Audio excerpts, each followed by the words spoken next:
दोस्तों, मैं चंद्रभान चंद्र ब्लॉग में आपका स्वागत करता हूं। और ये देखिए, आज मेरी ये नर्मदा परिक्रमा का मेरा 31वां दिन है। और मैं आज यहाँ से जो रे गांव है मंडला के पास, रे गांव में रुका हुआ था। ये एक मकान है, यहाँ मैंने उनसे अनुमति मांगी थी रुकने के लिए, लेकिन यहाँ पर ये एक आश्रम की तरह है। यहाँ कोई भी परिक्रमार्थी आकर के यहाँ रुक सकता है, स्टे कर सकता है। तो दोस्तों, ये रे गांव से अब मेरी यात्रा यहाँ से शुरू होती है आगे के लिए। ये मैं जाऊँगा महराजपुर होता हुआ, भिलाई होता, लखनादौन होता हुआ आपके ओमकारेश्वर। तो देखते हैं, अभी ओमकारेश्वर यहाँ से करीब 600 किलोमीटर की दूरी पर है। तो बने रहिए मेरे साथ इस नर्मदा परिक्रमा में और इस नर्मदा परिक्रमा का आप आनंद लीजिए। ये एक आश्रम है, इसमें हमने स्टे किया था। और ये हमारी साइकिल तैयार है चलने के लिए। ये हमारा आसन लगा हुआ था यहाँ एक और महाराज थे, उन्होंने भी यहाँ स्टे किया था। और इस तरफ से हम आए थे, ये सीधा रोड उधर मंडला की तरफ जाता है। और हमें इधर जाना है महराजपुर के लिए, रामनगर होते हुए।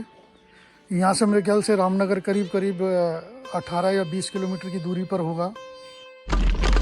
तो दोस्तों, ये नर्मदा परिक्रमा के दौरान ये हमारी आज 31वें दिन की यात्रा यहाँ से शुरुआत होती है रे गाँव से। और रे गाँव से हमें पहुँचना है रामनगर, रामनगर से महराजपुर, महराजपुर से भिलाई।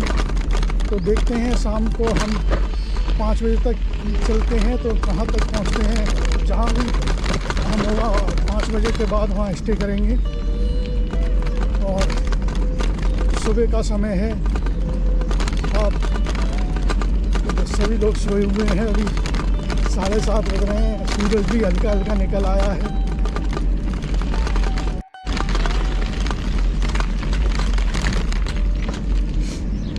देखिए, ये आगे जो पुल नज़र आ रहा है, ये पिछले साल दीपावली को बनकर तैयार हुआ था और उस दिन ये चालू कर दिया गया था, दीपावली वाले दिन। तो उसी पुल से हम पहले, इसके महीने भर बाद हम यहाँ से गुजरे थे।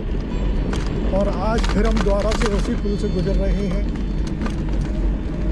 पहले क्या होता था कि यहाँ नावें हुआ करती थी, नावों के द्वारा या तो यात्री जाते थे, अगर यहाँ व्यवस्था नहीं होती थी तो घुघरी होकर के घूम करके जाते थे। वो एक बहुत लंबा रास्ता होता था। पुल बनने से यहाँ बहुत शॉर्ट रास्ता हो गया है।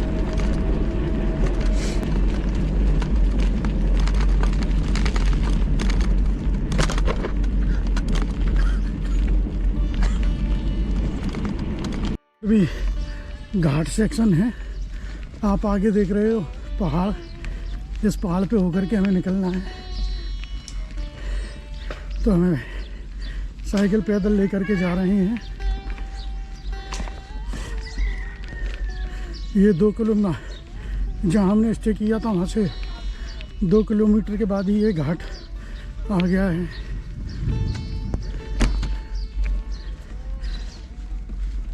दोस्तों करीब 2 किलोमीटर में पैदल साइकिल पहाड़ पे चला के लाया हूँ। और अब थोड़ा यहाँ से दिखाई दे रहा है ढलान। अभी इस रोड पे रामनगर तक कई घाटियाँ आएंगी। इस रोड पर ये छोटे छोटे गांव आते रहेंगे, इनके नाम तो नहीं मालूम है। अधिकतर मकान प्रधानमंत्री गृह उसके थ्रू बने हुए हैं।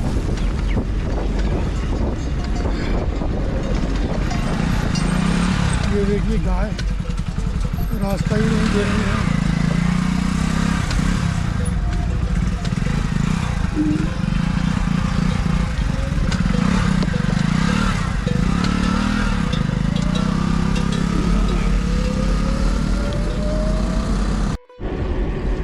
दोस्तों, सूरज पूरी तरह से निकल आया है और हमने यहाँ तक के जो है राइड 10 किलोमीटर की तय कर ली है। अभी 10 किलोमीटर बाकी है रामनगर में। और फिर वहाँ से मंडला रोड पहुँचना है, वो भी कम से कम वहाँ से 10 किलोमीटर है। और हमें फिर 10 किलोमीटर चलना है महराजपुर के लिए। तो 40 किलोमीटर चलने के बाद महराजपुर आएगा। और महराजपुर से चलने के बाद फिर सबसे तगड़ा घाट 7 किलोमीटर का आएगा। आज हमें रे गाँव से जो हम आगे यात्रा शुरू की है, तो आज हमें काफ़ी घाटों का सामना करना पड़ेगा। तो अभी हम 2 घाट तो पार कर चुके हैं, बोलने के 4-5 घाट और आएंगे।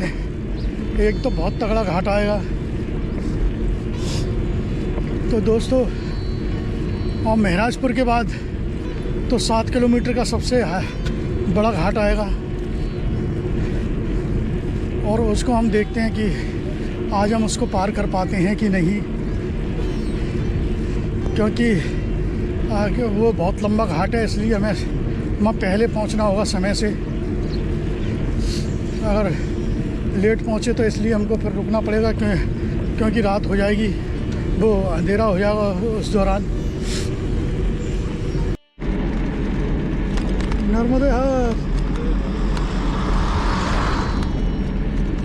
ये देखिए, हमें आज पहले पैदल परिक्रमार्थी मिले हैं रोड पर चलते हुए, क्योंकि अभी वो देर में निकलेंगे, से इतनी जल्दी निकलते नहीं हैं। और ये भी पैदल परिक्रमार्थी हैं, थक गए हैं तो विश्राम कर रहे हैं। ये देखिए, नर्मदे हर। दोस्तों देखिए, इस समय हम जो है रामनगर आ चुके हैं, मध्य प्रदेश के रामनगर में। और यहाँ पर भी देखिए एक छोटा सा ये कस्बा है, यहाँ पर भी एक बहुत प्राचीन इमारत है, राय भगत की कोठी के नाम से जाना जाता है। एक बहुत राजा महाराजाओं की ये बिल्डिंग है। तो अंदर अभी प्रवेश नहीं है, क्योंकि हम बहुत जल्दी आ गए हैं।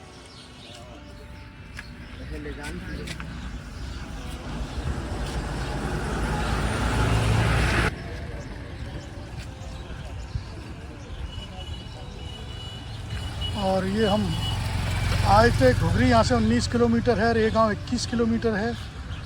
तो हम 21 किलोमीटर की राइड कर चुके हैं रेगांव से। अब हमें इधर जाना है महराजपुर के लिए।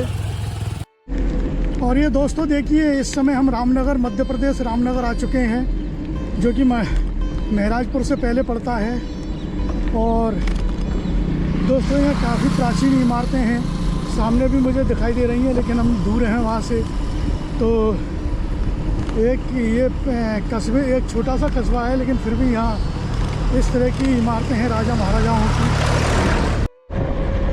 दोस्तों, हमें देखिए रामनगर से चले थे तो पद्मी यहाँ पहुँचना है। पद्मी पे हमें मंडला वाला रोड मिल जाएगा, उससे 2-3 किलोमीटर आगे चलेंगे तो फिर हमें दूसरा रोड पकड़ना है महराजपुर के लिए। तो देखिए दोस्तों, इस समय हम पूर्वा आ चुके हैं और यहाँ से बोल रहे हैं। पिछली बार भी मैं नदी पार की थी बोरियों पे से, तो इस बार देखते हैं क्या स्थिति है, नहीं तो फिर वापस लौट करके रोड के द्वारा चलेंगे।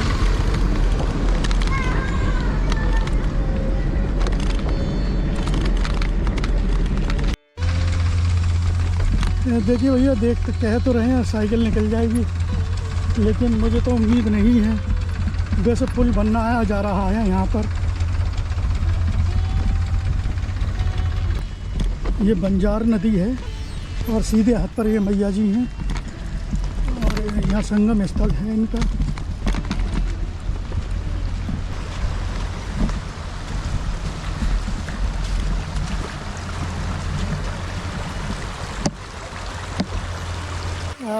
देखिए दोस्तों, इधर सामने मेरे से इधर मंडला शहर है, और ये आप देख रहे हैं बंजार नदी।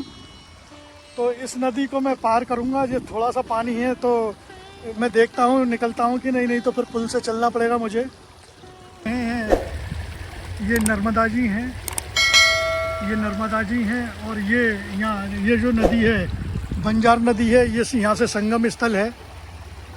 और ये सामने घाट है, यहाँ पर काफ़ी श्रद्धालु स्नान कर रहे हैं। और ये सामने आप देख रहे हैं मंडला पार कर ली है। थोड़ा थोड़ा पानी था, और हालांकि इन्होंने अस्थाई वो मिट्टी डाल करके नीचे पाइप डाल करके पुल बनाया हुआ है। और यहाँ पुल का काम चल रहा है, आने वाले दिनों में पुल बन जाएगा। ये बंजार नदी है, सामने ये मैया जी हैं नर्मदा जी, आप भी दर्शन कीजिए। सामने ये मंडला शहर, और ये संगम स्थल है यहाँ पर। ये महाराजपुर में ये देखिए किस तरह से ये घाट पर ये बाजार है। और यहाँ ये मंदिर सोनभद्री माता का मंदिर और ये घाट, ये सामने मैया नर्मदा, ये मंदिर, ये सामने मैया जी। और ये देखिए चंद्र आकार में यूं बह कर के इस तरफ जा रही हैं। और ये सामने ये श्रद्धालु हैं, यहाँ पूजन वगैरह कर रहे हैं, स्नान वगैरह कर रहे हैं। और जो उस तरफ से जो नदी आ रही है, ये बंजार नदी है, जहाँ से हम ने साइकिल के द्वारा उस नदी को क्रॉस किया था। मैं महाराजपुर में हूँ और महाराजपुर में कम से कम मैंने 2 घंटे स्टे किया है। यहाँ एक आगे आश्रम है, तो इसमें मैंने भोजन प्रसादी पाई और इस सामने दुकान पे मैंने अपना सामान रख दिया। मेरी साइकिल, ये सामने साइकिल है। और एक महाराजपुर एक बहुत अच्छा टूरिस्ट पैलेस है, मतलब धार्मिक स्थान है। यहाँ पर अधिकतर लोग श्रद्धालु त्रिवेणी संगम में स्नान करने के लिए आते हैं। और ये पार्किंग है, देखिए किस तरह से यहाँ कितनी भीड़ रहती है। तो दोस्तों, अब मैं यहाँ से अपनी यात्रा को आगे बढ़ाता हूँ। तो कोशिश करता हूँ कि आज शाम तक मैं जो है भिलाई पहुँचूँ। और अब यहाँ से 2-3 किलोमीटर आगे चल कर के घाट सेक्शन आ जाएगा और कम से कम 7 किलोमीटर का घाट है। तो हमको साइकिल लेके जाना है, तो अधिकतर पैदल ही चलना पड़ेगा। तो दोस्तों, महराजपुर से हमारी यात्रा आगे बढ़ी है। आगे बढ़ते हैं महराजपुर से, जो कि हम कोशिश करेंगे कि आज भिलाई पहुँचें। भिलाई से में आज हम स्टे करेंगे।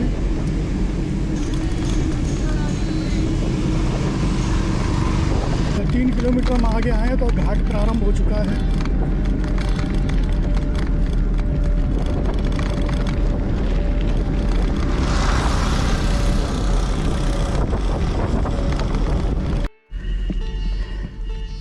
मेरे को यहाँ से पैदल साइकिल लेकर के चलना पड़ रहा है। बहुत तगड़ा घाट है ये।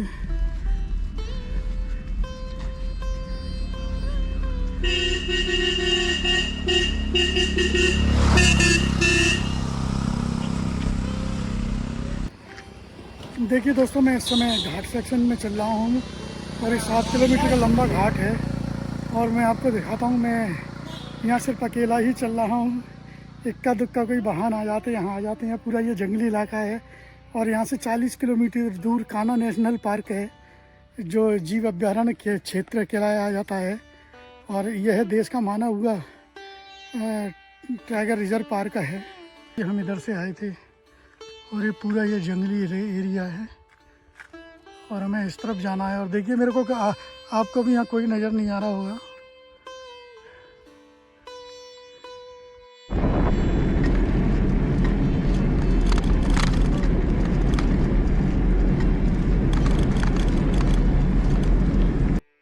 जो महाराजपुर से जो घाट पड़ा था 15 किलोमीटर के क्षेत्र में 7 किलोमीटर हमको साइकिल पैदल चला के आना पड़ा था। तो थकान हमारे पास बहुत हो गई आज। तो यहाँ से करीब 12-13 किलोमीटर आगे भिलाई कस्बा पड़ेगा। हम पिछली बार वहाँ रुके थे, तो अगर वहाँ रुकने की व्यवस्था है तो वहाँ रुक जाएंगे, क्योंकि रुकने की व्यवस्था भी चेंज होती रहती है। हो सकता है कि इस बार उन्होंने ना की हो। जाने को तो यहाँ से अभी घनसोर भी जा सकते हैं। घनसोर 30 किलोमीटर है, लेकिन हमको थकान बहुत हो गई है, इसलिए आज हम विश्राम भी करेंगे और कुछ हमें 1-2 जोड़ी कपड़े भी धोने हैं। मेरी गाड़ी जो है साइकिल ढलान पर थी, तो काफ़ी तेज़ थी और उधर से बस आ गई थी, तो मुझे बस वाले की वजह से नीचे उतारना पड़ा। तो मेरी साइकिल जो है स्लिप हो गई और मैं बुरी तरह गिर गया। और ये देखिए, मेरे ये चोट आई है। तो आगे एक भिलाई कस्बा पड़ेगा, तो वहाँ मेडिकल की दुकान है, तो वहाँ पर मैं कुछ दवा वगैरह लगवाऊँगा।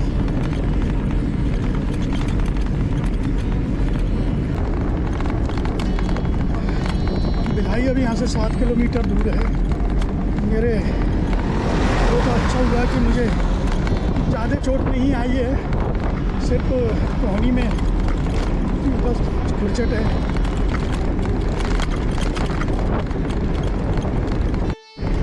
दोस्तों देखिए, इस समय हम भिलाई आ चुके हैं और यहीं पर हम एक मेडिकल स्टोर है, वहाँ पर हम पिछली बार रुके थे। तो वहाँ इस पर थोड़ा जो हमें चोट लगी है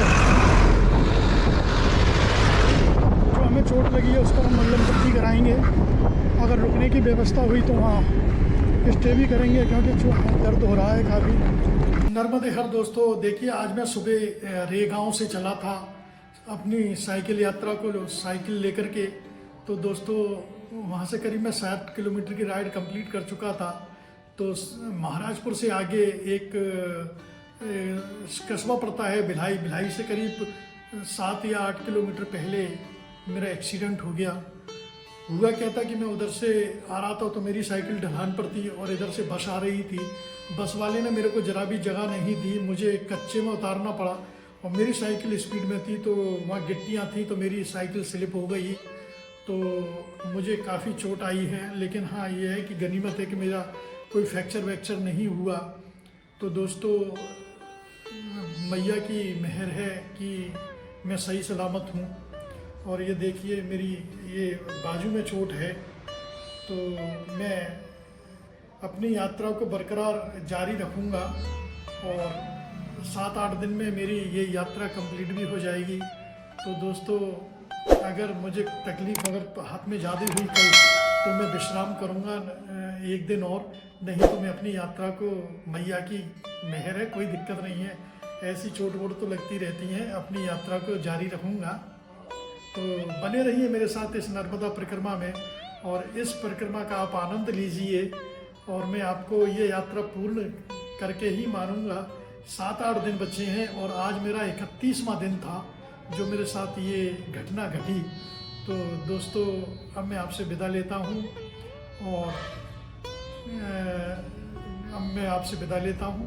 और जय हिंद, जय भारत, नर्मदे हर।